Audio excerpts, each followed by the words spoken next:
Hello, welcome you guys to episode 7 of Let's Talk on Tuesday. I'm your host, Matara. I hope you guys had a wonderful week. I would love to know how your week went. There is a chat where we can engage and you can share, what's been happening with you. Again, I would love to hear all about it. So, as the title states, this episode is When History Goes Viral. So today, I want us to, go back to Las Vegas. And I want us to go back to 1996. So, hold that energy just for a moment. And I want you to think 30 years later. So, we're still talking about something very important. We're still talking about a man, Tupac. So yesterday when I glanced at the news, I saw a breaking news headline. The Tupac murder trial has started again. And it caught me by surprise because I wasn't aware that the case was still in investigation. However, when I saw the headline, my first thought wasn't, even who killed Tupac. I thought 30 years later, 30 years is enough time for an entire generation to grow up. It's enough time for Las Vegas to become almost unrecognizable. Enough time for hip-hop to develop into one of the most powerful cultural and commercial forces in the world. And through all of that, Tupac never really left. His music didn't disappear. His image and essence is still very much alive today. People who weren't even alive when Tupac died know exactly who Tupac Shakur is. So the celebrity survived. The mythology definitely survived, but the murder, that unfortunately remained unfinished. And that's what I want to talk about today. Because the more I started thinking about Tupac, the less this became an episode about Tupac. It became a question about something much bigger. What happens when a person becomes more valuable as a cultural symbol than they were allowed to become as a human being? And when that person is murdered, who keeps looking for justice after everybody else starts making money from the legacy? So, let's talk.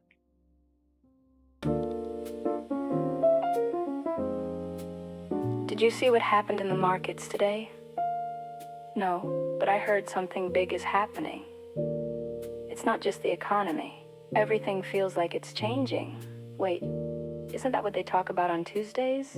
Yeah, let's talk. On Tuesday.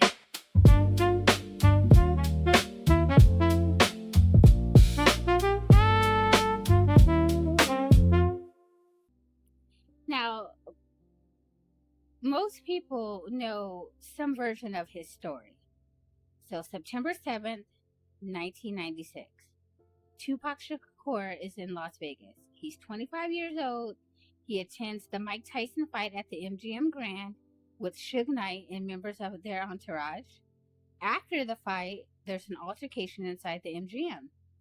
Hours later, Tupac is riding with Suge Knight near the Las Vegas Strip. A vehicle pulls alongside them. Shots are fired. Tupac is hit multiple times.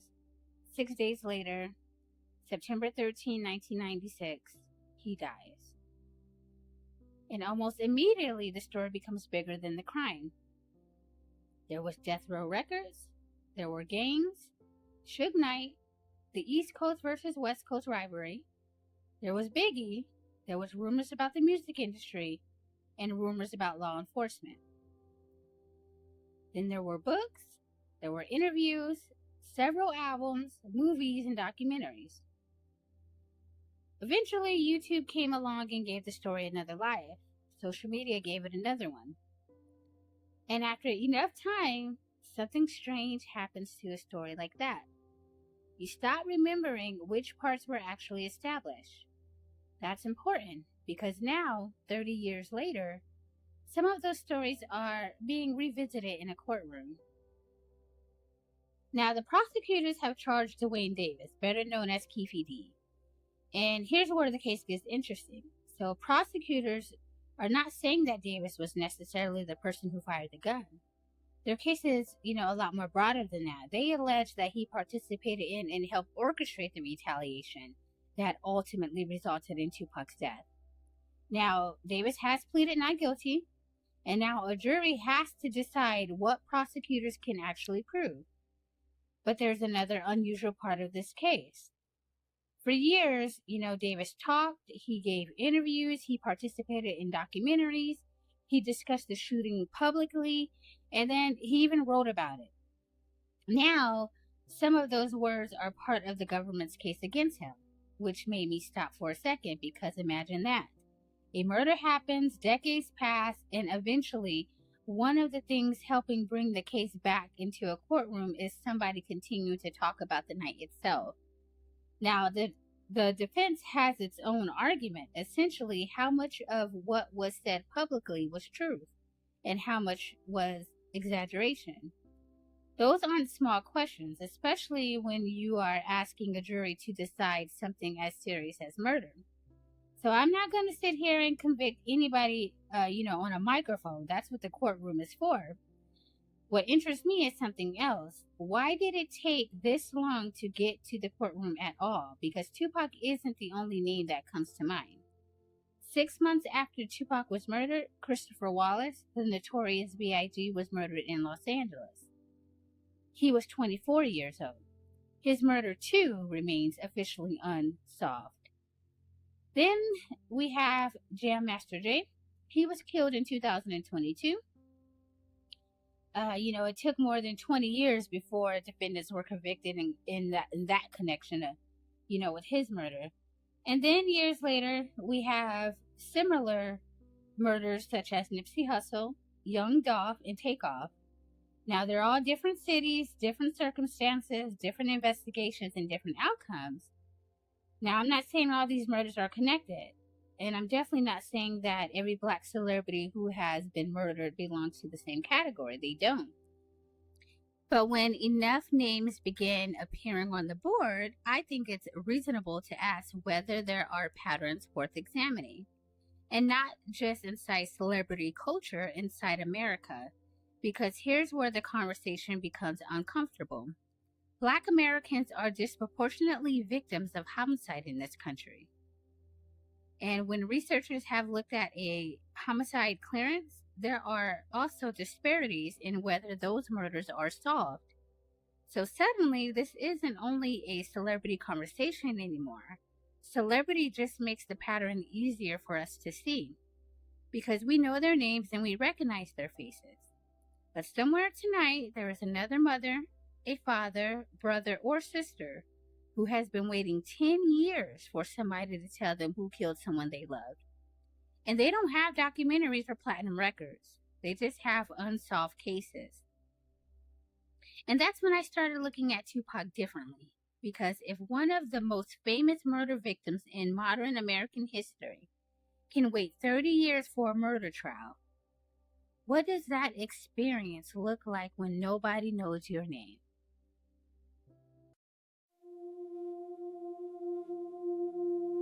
What if the next opportunity isn't something you buy? What if it's something you understand before everyone else? Technology is changing nearly every industry, including how communities connect, businesses engage, and digital ecosystems create value.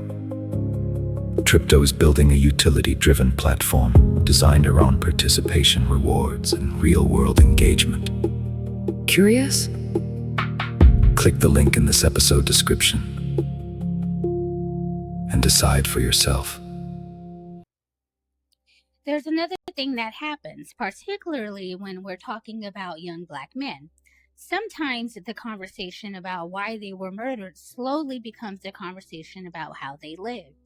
Listen to the difference. Those are not the same question. And with Tupac's case, the circumstances and/or context surrounding the murder matters. But there's a line somewhere, and I don't know exactly where that line is. That's part of what I'm asking.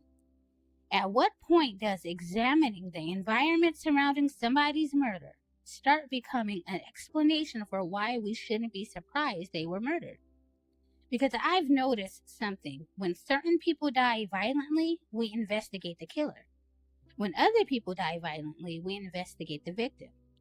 Culturally, in America, we move quickly from who did this to, well, look at the life that they were living.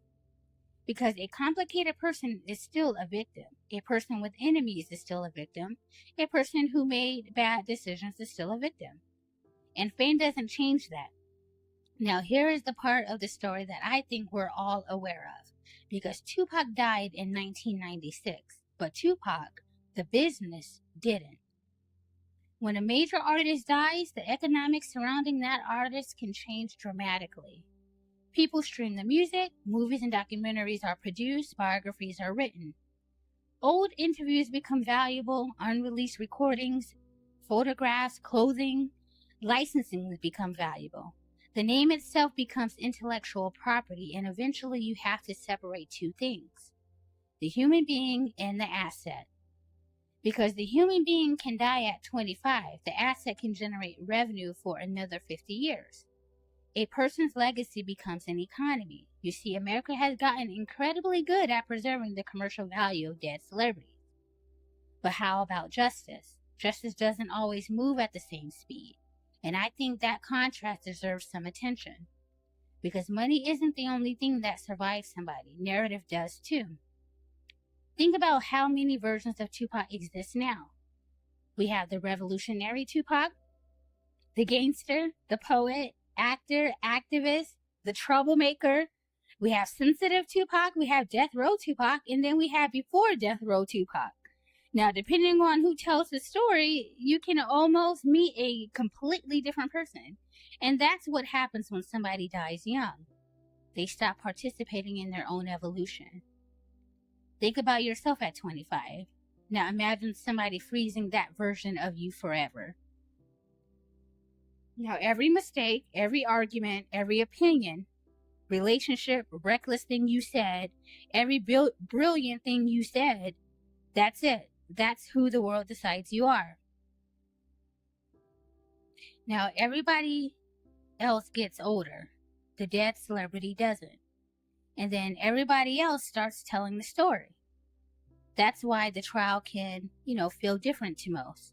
Because for 30 years, people have been telling us the story of Tupac's death.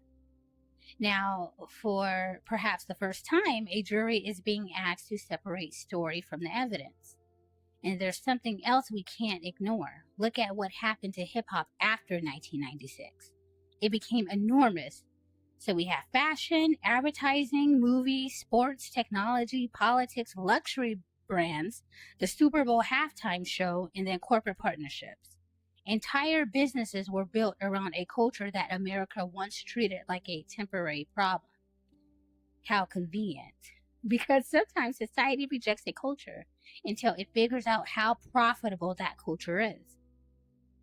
Now everybody wants a piece. And this is where I think the conversation about Black celebrity becomes bigger than music. Obviously, America has had a complicated relationship with Black culture for a very long time. We can celebrate the product while having a much more difficult relationship with the people who created it. We fell in love with the cultural influence, but loving someone's contribution isn't necessarily the same thing as valuing their life.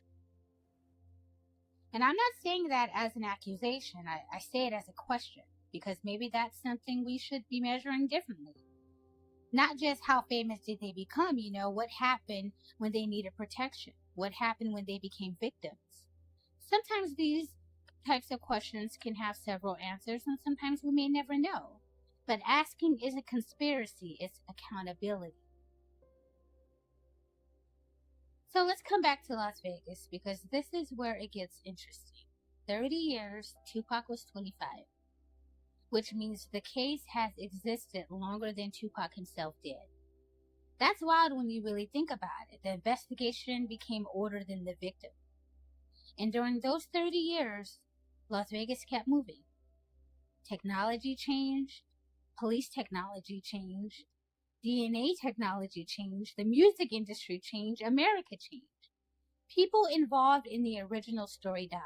Memories faded, stories changed, and Tupac became history. But apparently, history wasn't finished. And maybe that's the strange thing about unfinished business. Sometimes time doesn't necessarily make the question disappear. Sometimes time makes the question louder.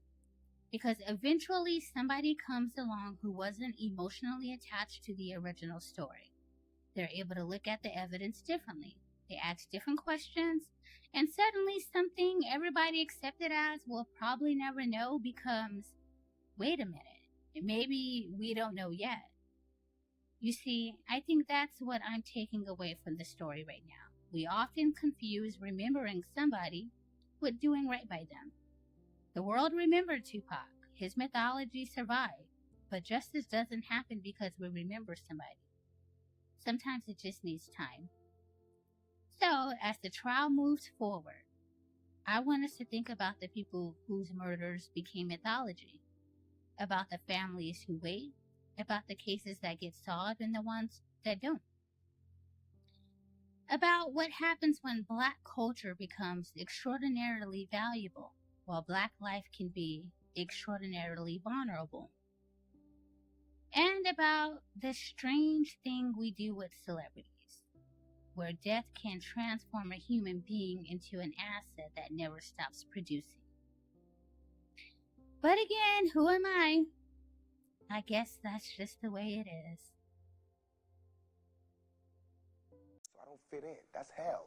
It's hell when you can't be around your peers. All my life I grew up around Black people, poor people, but I can't live around poor people now because they'll rob me. And why would they rob me? Because they're starving, because there's no money here.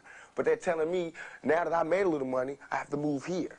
So it's not like no one's ever trying to deal with this section. They're just moving away from it. And we're going to have more stars coming from the ghetto, but they're gonna all move this way.